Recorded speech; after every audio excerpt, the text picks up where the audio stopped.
On this Community Wednesday, let's talk about suppressors.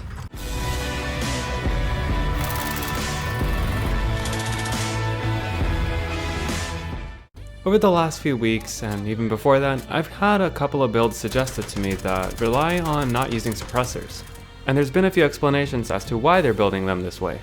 But instead of breaking down each individual build and calling anyone out, I'm going to be making a large video to explain all of these things one step at a time. And I'll be going into the 3 games, Modern Warfare, Cold War, and Vanguard, because things do change with that game. So we use suppressors for 3 main reasons. The first one is to stay off the radar, because every time you shoot with an unsuppressed weapon, you will put a red dot on your map.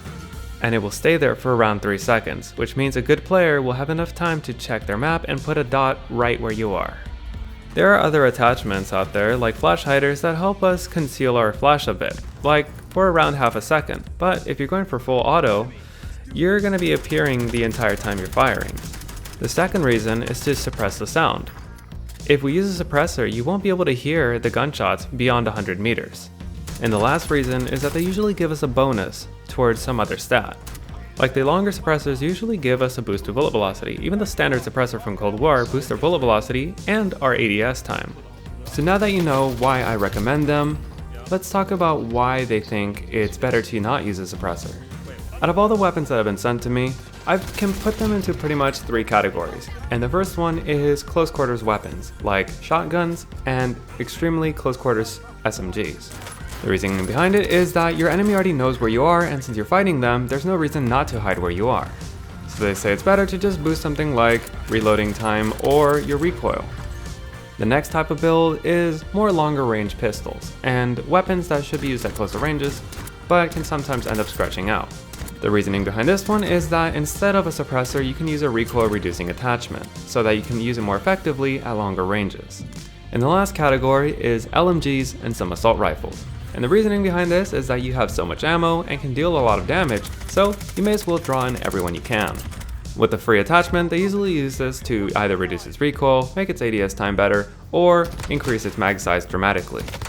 And technically we can have a secret 4th category where people are just using a recoil reduction attachment instead of a suppressor for extremely long range weapons. So let's talk about the first one, close quarters weapons. And out of all of these categories, this is the one that makes the most sense. Your TTKs are going to be very fast, and you're probably only going to be firing a few shots, which means you're going to be on the radar for a very minimal amount of time.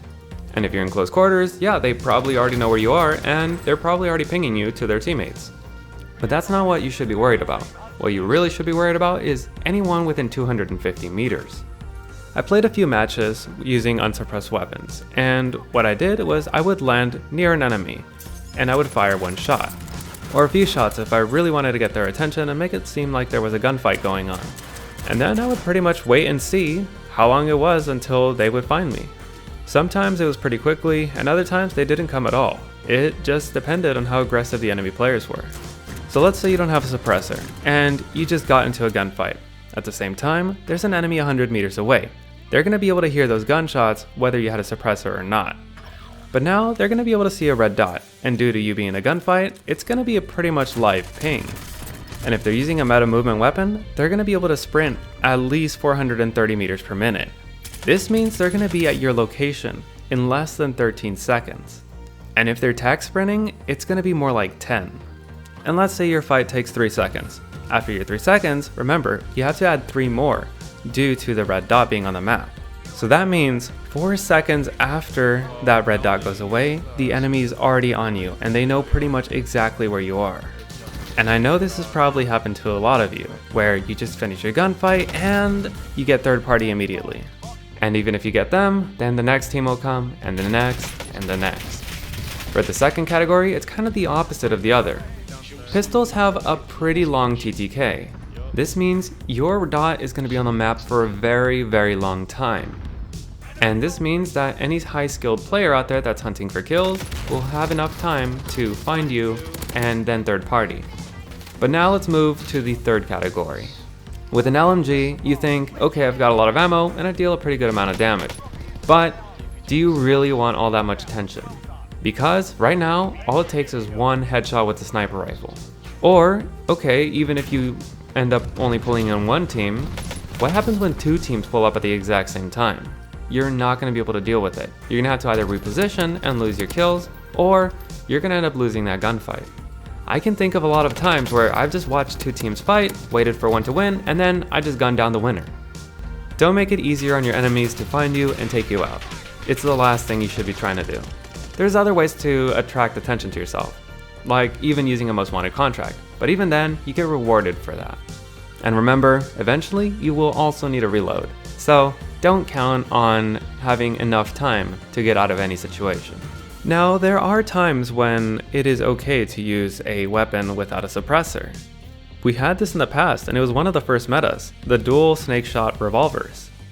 They downed people so fast that you could wipe an entire team before they could react, and you could reload by the time another team would come in.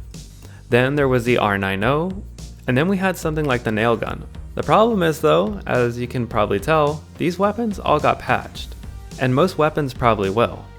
Even the marshals got a bit of a nerf, even though they were already pretty weak to begin with. But I did say, things are different now with Vanguard, and that's because we have access to subsonic ammunition.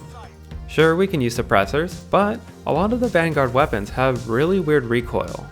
And right now, especially with ADS bloom, it's probably worth using a recoil reduction attachment that also helps you with accuracy. But the question is, what weapons is it okay to use this on? Should you use this on an extremely long range weapon? Probably not, because the weapon's going to be very loud, and even though your red dot won't be showing up on the map, the teammates and the player will be able to detect where you are just due to the loud noise. Also, for long range weapons, the most important thing is bullet velocity, and when we use subsonic ammunition, that goes really low. And the same thing goes for sniper rifles. We want to make the game easier for us, not harder. If you don't mind being extra loud, especially indoors, using it on an SMG may actually be a great thing, especially if it helps you with ADS bloom and recoil. You can just focus on tracking your target. And this allows you to use your SMGs at slightly longer ranges, but again, don't push it too far. And the best thing about subsonic ammunition on SMGs is that honestly, you're probably not going to be using your SMG past 20 meters, so your bullet velocity isn't that important. So if you're using a Vanguard SMG, then go ahead and use subsonic ammunition. Go loud. Just remember that more people will be able to hear you. As for any other weapon, stick to a suppressor. They give you great benefits and keep you off the radar, meaning you'll live a lot longer. And if possible, they may actually give you a little bit of help with the element of surprise. So that was suppressors. Did you learn anything new, or did you already know everything I had to say? But as always, if there's any weapon, build, or part of the game you want to break down, let me know and you may see it on the next Community Wednesday. And that's the video. If you enjoyed it, if it's helped you in any way, let me know by leaving a like. If you got any questions or comments, leave them down in the comment section down below. And if you want to make sure that you never miss another video, be sure to subscribe. Thanks for watching.